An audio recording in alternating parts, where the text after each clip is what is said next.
नमस्कार। स्वागत है आपका प्रबुद्ध आईएएस पर। आज हम बात करने जा रहे हैं एक ऐसे मुद्दे पर जो सिर्फ राजनीतिक नहीं बल्कि वैश्विक भविष्य को भी तय कर सकता है। और मुद्दा है कि क्या डोनाल्ड ट्रंप चीन के लिए चुनौती खड़ी करने वाले हैं? क्या चीन वैश्विक शक्ति संतुलन में बैकफुट पर जा सकता है? और क्या ट्रंप की नीतियां दुनिया के राजनीतिक समीकरण बदल देंगी? ऐसे सवालों का जवाब आज की वीडियो में हम तलाशेंगे। इन सवालों के जवाब जानने के लिए वीडियो को अंत तक जरूर देखें। तो चलिए शुरू करते हैं।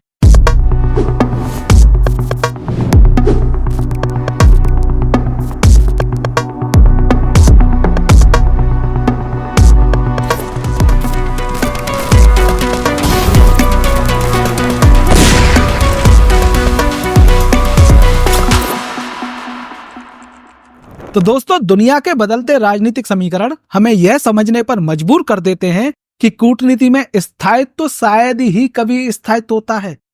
यानी दुनिया की राजनीति में हर दिन हर क्षण शक्ति संतुलन के बदलाव की आहट होती रहती है।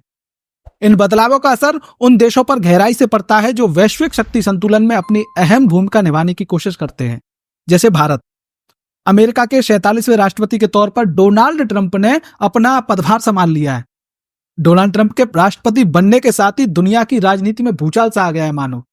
उनकी अमेरिका फर्स्ट नीति ने न केवल पारंपरिक सहयोगियों को झटका दिया बल्कि उनके सबसे बड़े प्रतिद्वंदी चीन के लिए मुश्किलें भी खड़ी कर दी हैं। ट्रंप के पिछले कार्यकाल में उनके फैसलों ने कई बार दुनिया को हैरान किया था। इस बार भी उन्होंने ऐसा ही कुछ किया है।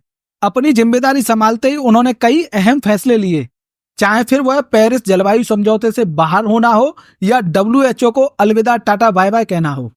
उन्होंने मैक्सिको की खाड़ी का नाम बदलकर अमेरिका की खाड़ी करने का भी आदेश दिया है। ट्रंप लगातार विवादित बयानबाजी भी कर रहे हैं। वो कनाडा, मैक्सिको और ग्रीनलैंड को अपने देश में मिलाने की बात कई बार कह चुके हैं। वो कनाडा को अमेरिका का 51वां राज्य बनाना चाहते हैं। ट्रंप ने ब्रिक्स देशों के समूह को भी धमकी देते हुए कहा है कि अगर ये समूह अमेरिका विरोधी गतिविधियों में भाग लेता है या नीतियां लाता है तो उन्हें भी परिणाम भुगतना पड़ेगा और वे खुश नहीं रह पाएंगे। ट्रंप ने चीन को सीधे चुनौती देने में भी कोई कसर नहीं छोड़ी है। अमेरिकी राष्ट्रपति के तौर पर उनका दूसरा कार्यकाल चीन के लिए खासा चुनौतीपूर्ण साबित हो सकता है। और ऐसा मैं क्यों कह रहा हूं? दरअसल अमेरिका के राष्ट्रपति के तौर पर शपथ ग्रहण करने के बाद से ट्रंप ने चीन को लेकर कई बड़े ऐलान किए हैं, जिससे साफ हो गया है कि वो चीन को बैकफुट पर धकेलने के लिए बड़ी रणनीति बनाने जा रहे हैं या बना रहे हैं। अगर चीन ने पलटवार किया तो एक तरह से महायुद्ध शुरुआत हो सकता है। दरअसल डोनाल्ड ट्रंप का अमेरिकी राष्ट्रपति के तौर पर रिकॉर्ड बताता है कि उन्होंने अपने कार्यकाल में अमेरिका चीन संबंधों को एक असामान्य मोड़ पर लाकर खड़ा कर दिया था। ट्रंप की अमेरिका फर्स्ट की नीति का सीधा असर उनके कूटनीतिक निर्णयों पर दिखा था। एक और उन्होंने चीन पर कई आर्थिक प्रतिबंध लगाए और उसे एक वैश्विक प्रतिस्पर्धी के रूप में चिन्हित किया, तो वहीं दूसरी ओर उनके एकतरफा फैसलों ने पारंपरिक अमेरिकी साझेदारों को भी परेशान किया था। उदाहरण के लिए ट्रंप ने चीनी उत्पादों पर बड़े पैमाने पर टैरिफ लगाए। उन्होंने दावा किया कि चीन अमेरिका का आर्थिक शोषण कर रहा है। इन टैरिफ ने अमेरिका और चीन के बीच व्यापारिक तनाव को नई ऊंचाइयों पर पहुंचा दिया था। उनके व्यापार युद्ध ने चीनी अर्थव्यवस्था को झकझोर दिया था। भारी टैरिफ, तकनीकी प्रतिबंध और आर्थिक दबाव, ट्रंप ने हर संभव मोर्चे पर चीन को बैकफुट पर धकेलने की कोशिश की थी। उन्होंने चीनी टेक कंपनियों जैसे हुआवेई और टिकटॉक पर सख्त कार्रवाई की थी और ऐसा दूसरे कार्यकाल में भी होने की संभावना है। दूसरे कार्यकाल में इन नीतियों के और आक्रामक होने की संभावना है। जानकारों की माने तो चीन अपनी तकनीकी क्षमताओं के चलते अमेरिका के लिए सबसे बड़ा प्रतिस्पर्धी बन गया है। ऐसे में ट्रंप चीन के तकनीकी उद्योगों, विशेष रूप से 5G और AI टेक्नोलॉजी में उसके प्रभुत्व को चुनौती देने के लिए प्रतिबंधों और कड़े नियमों का सहारा ले सकते हैं। इससे चीन की अर्थव्यवस्था पर बड़ा असर पड़ सकता है। इतना ही नहीं, ट्रंप ने पनामा नहर को लेकर चीन को सीधे चेतावनी दी है। उनका दावा है कि यह नहर अमेरिका ने बनाई थी और चीन ने इसे अपने कब्जे में लेकर भारी टैक्स वसूलना शुरू कर दिया है। ट्रंप इसे चीन के नियंत्रण से मुक्त कराने की बात कर चुके हैं और यह मुद्दा दोनों देशों के बीच नए टकराव का कारण बन सकता है। दक्षिण चीन सागर में भी ट्रंप का रुख सख्त रहा है। चीन की सैन्य गतिविधियों को चुनौती देने के लिए वहां अमेरिकी नौसेना को सक्रिय रूप से तैनात किया गया है। हिंद प्रशांत क्षेत्र में अमेरिका की बढ़ती मौजूदगी चीन के लिए पहले से ही सिरदर्द बन चुकी है। ट्रंप के इरादे साफ हैं कि वो चीन को उसके सामरिक अड्डों से हटाने के लिए कोई कसर नहीं छोड़ेंगे। और पनामा नहर को लेकर उनका यह बयान इस ओर साफ संकेत देता है। चीन को घेरने के लिए ट्रंप क्वाड जैसे संगठनों को भी और ज्यादा मजबूत करने का प्रयास कर सकते हैं।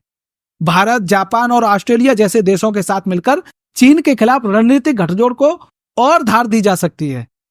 वहीं रूस और चीन की बढ़ती नजदीकियां भी अमेरिकी प्रशासन के लिए चिंता का विषय है।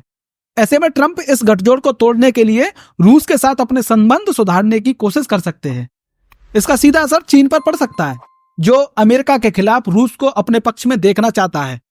ट्रंप के तहत अमेरिकी प्रशासन चीन के खिलाफ कूटनीतिक दबाव बनाने की पूरी कोशिश करेगा। उदाहरण के लिए ट्रंप प्रशासन चीन को मानवाधिकार उल्लंघन, उइगर मुस्लिमों के दमन और हांगकांग की स्वायत्तता को कुचलने के लिए अंतर्राष्ट्रीय मंचों पर कटघरे में खड़ा कर सकता है। इस तरह साफ है कि डोनाल्ड ट्रंप का दूसरा कार्यकाल वैश्विक राजनीति में कई महत्वपूर्ण मोड़ ला सकता है। उनके कार्यकाल में चीन को कई मोर्चों पर अमेरिका का सामना करना पड़ेगा।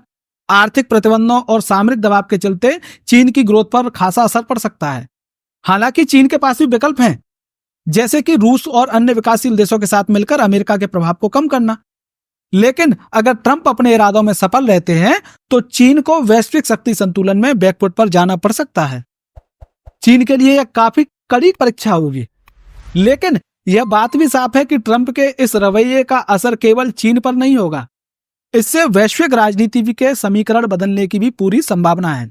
यह टकराव महज दो देशों का नहीं होगा, बल्कि नई विश्व व्यवस्था की दिशा भी तय करेगा।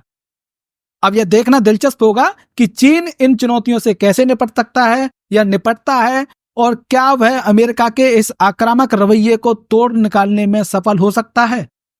आपकी इस मामले में क्या राय है कि क्या डोनाल्ड ट्रंप की नीतियां चीन को वैश्विक शक्ति संतुलन में बैकफुट पर धकेल पाएंगी, या चीन इस चुनौती का कोई तोड़ निकालकर दुनिया को चौंका देगा? क्या ट्रंप का दूसरा कार्यकाल दुनिया को एक और राजनीतिक रोलर कोस्टर के पर ले जाने के लिए तैयार है? हमें कमेंट करके जरूर बताएं। अगर आपको यह वीडियो पसंद आया हो तो कृपया इसे लाइक और शेयर करें। साथ ही हमारे चैनल प्रबुद्ध IAS को सब्सक्राइब करना ना भूलें। मिलते हैं अगले वीडियो में, तब तक के लिए नमस्कार, धन्यवाद।